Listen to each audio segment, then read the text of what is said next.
barsiisnu wallaalu maanaafuun dinuhaa barannu qubee afaan Oromoo barannee haa barsiisnu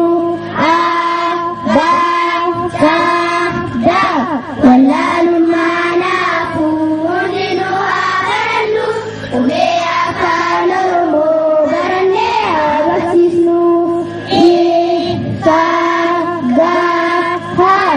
wallaalu maanaafuun dinuhaa barannu qubee afaan Oromoo barannee haa barsiisnu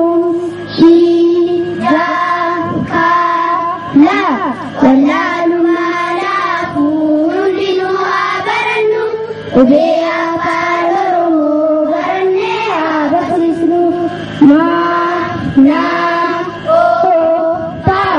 wallaalu maanaafuun dinuhaa barannu qubee afaan Oromoo barannee haa barsiisnu wallaalu maanaafuun dinuhaa barannu qubee afaan Oromoo barannee haa barsiisnu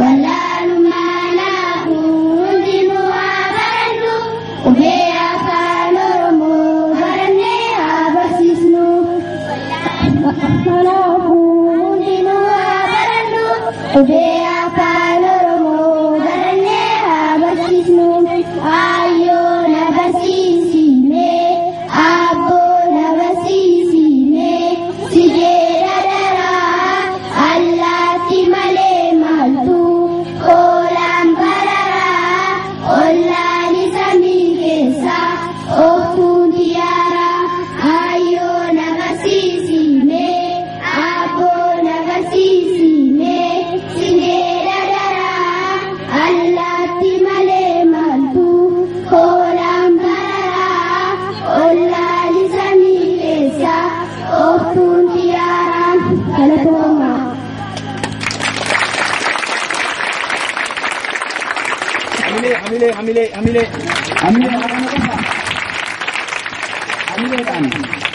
Ijoolleen keenya gara iddootiin deebi'u amileedhaan nu deebisaa.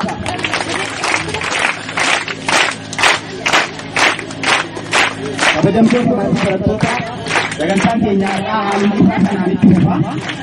Sagantaa ammaan itti aanu kana keessatti walaloon barattootaatiif ni dhiyaata. Barattuu Hiimaa Sheeshufii fi barattuu Imaan Muhammadiin mee gama sagantaa kanatti akka nu affeertan gamanumaan isin affeera.